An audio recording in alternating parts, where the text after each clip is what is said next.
నమస్తే, welcome to whistle.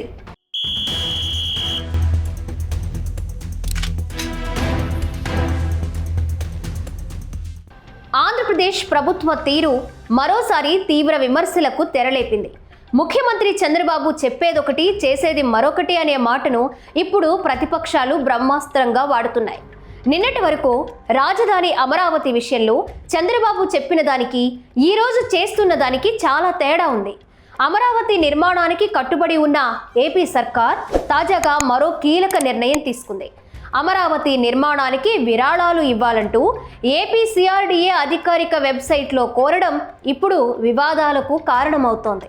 ఆంధ్రుల కలల రాజధాని అమరావతి నిర్మాణంలో ప్రజలను భాగస్వాములను చేయాలనే భావనతో ఏపీ సర్కార్ కీలక నిర్ణయం తీసుకుంది. అమరావతి నిర్మాణానికి ప్రజల నుంచి విరాళాలు స్వీకరించాలని ప్రభుత్వం నిర్ణయించింది.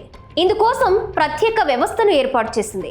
అమరావతి నిర్మాణ పనులను పర్యవేక్షణ చేస్తున్న ఏపీ సిఆర్డీఏ అధికారిక వెబ్సైట్లో డొనేట్ ఫర్ అమరావతి పేరుతో విరాళాల సేకరణకు శ్రీకారం చుట్టింది.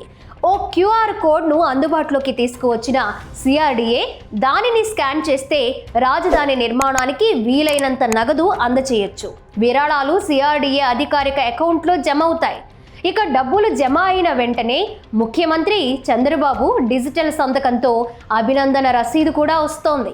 అయితే ఈ విరాళాల సేకరణపై ఇప్పుడు పెద్ద ఎత్తున విమర్శలు వెల్లువెత్తుతున్నాయి.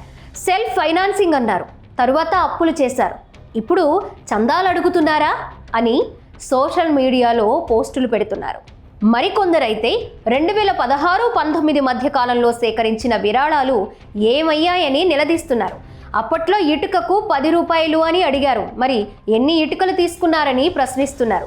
ఇప్పటికే వేల కోట్ల రూపాయలను కేంద్రం హామీగా వరల్డ్ బ్యాంక్, ఏడీబీ నుంచి సేకరించారు కదా, వాటి లెక్క ఏమైంది? ఇప్పుడు విరాళాలు చందాలు అడుగుతున్నారు అని విమర్శలు చేస్తున్నారు.